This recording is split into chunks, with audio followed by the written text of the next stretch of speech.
Aphrahat was a Syriac-Christian author of the 3rd century from the Adiabene region of Assyria, which was within the Persian Empire, who composed a series of 23 expositions or homilies on points of Christian doctrine and practice. All his known works, the demonstrations, come from later on in his life. He was an ascetic and celibate, and was almost definitely a son of the covenant. He may have been a bishop, and later Syriac tradition places him at the head of Mar Matti monastery near Mosul, in what is now northern Iraq. He was a near contemporary to the slightly younger Ephraim the Syrian, but the latter lived within the sphere of the Roman Empire. Called the Persian sage, Aphrahat witnesses to the concerns of the early church beyond the eastern boundaries of the Roman Empire. Life, history and identity. Aphrahat was born in Ashuristan on the Sassanid Empire border with Roman Syria around 280. His name, Aphrahat, is the Syriac version of the Persian name Aphrahat, which is the modern Persian Fahad. The author, who was known as Hakim Farsa, was a subject of Saportu and may have come from a pagan family and been himself a convert from heathenism, though this appears to be later speculation. However, he tells us that he took the Christian name Jacob at his baptism, and is so entitled in the colophon to a manuscript of 512 which contains 12 of his homilies. Hence he was already confused with Jacob, bishop of Nisibis, by the time of Gennadius of Marseille, and the ancient Armenian version of 19 of the demonstrations has been published under this latter name. Thorough study of the demonstrations makes identification with Jacob of Nisibis impossible. Aphrahat, being a Persian subject, cannot have lived at Nisibis, which became Persian only by Jovian's treaty of 363.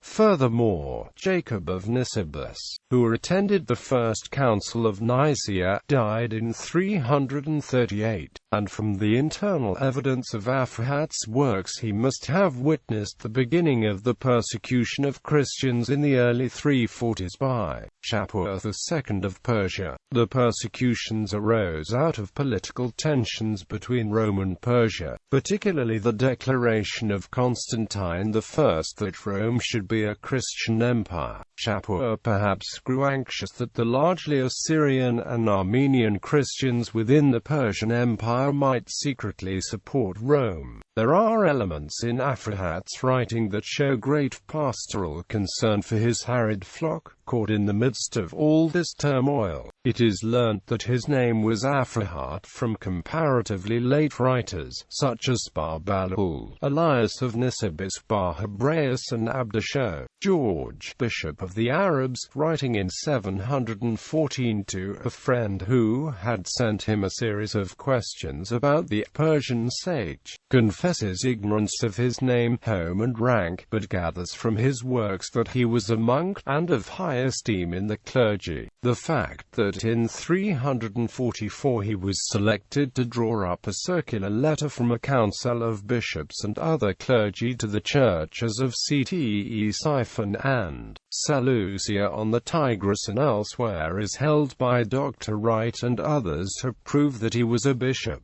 According to a marginal note in a 14th-century manuscript, he was bishop of Mar Matti, a famous monastery near Mosul, but it is unlikely that this institution existed so early. About the demonstrations, Aphrahat's works are collectively called the demonstrations, from the identical first word in each of the titles. They are sometimes also known as the homilies.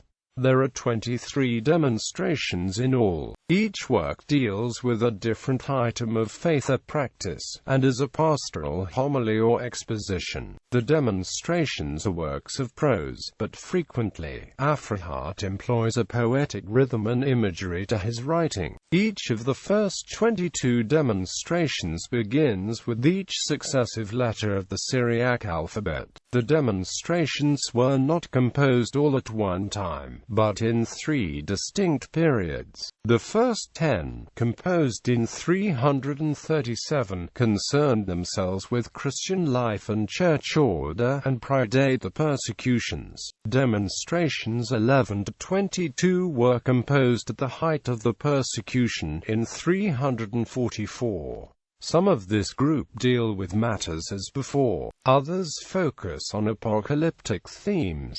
However, 4 demonstrations are concerned with Judaism. It appears that there was a movement within the Persian church by some either to become Jews or return to Judaism, or to incorporate Jewish elements into Christianity. Aphrahat makes his stand by explaining the meaning of the symbols of circumcision, Passover and Shabbat. The 23rd demonstration falls outside of the alphabetic system of the early works, and appears to be slightly later, perhaps near the end of Aphrahat's life. The 23rd piece takes the symbolism of the grape, drawn from Isaiah chapter 65 and elsewhere, as its cue. It deals with the fulfillment of messianic promise from Adam to Christ.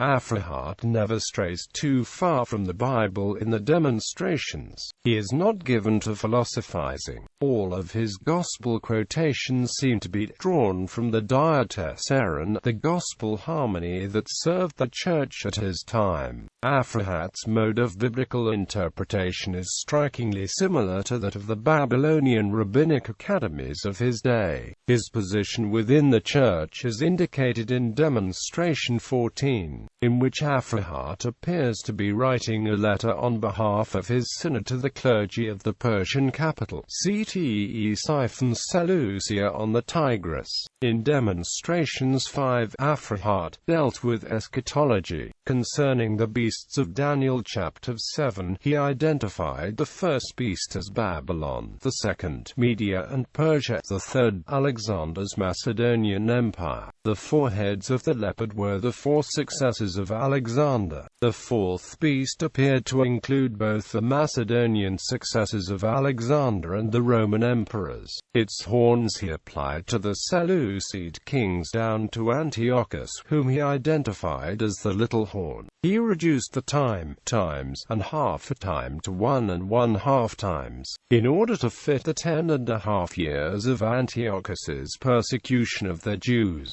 Aphrahat also mentioned the Persian ram and the Grecian he-goat of Daniel chapter 8. In Demonstrations 8, Aphrahat stated that the kingdom of Christ would not be established until the second advent, at which time there would occur a literal resurrection of the righteous dead. Translations. The demonstrations were originally composed in the Syriac language, but were quickly translated into other languages. The Armenian version, published by Antonelli in 1756 and containing only 19 homilies, circulated mistakenly under the name Jacob of Nisibis. Important versions in Georgian and Geez exist. A few of the demonstrations were translated into Arabic, but wrongly attributed to Ephraim the Syrian. Order and subjects of the demonstrations. Demonstration on faith. Demonstrations 1 to 10 were probably written 336 to 7.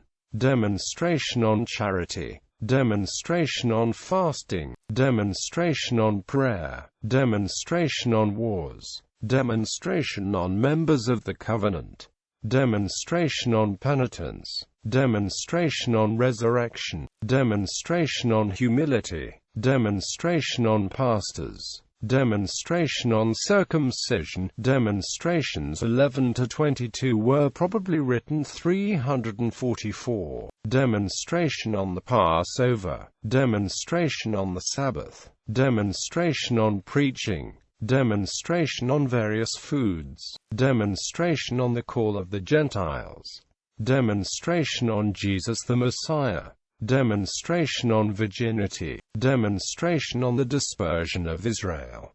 Demonstration on almsgiving. Demonstration on persecution. Demonstration on death and the last days.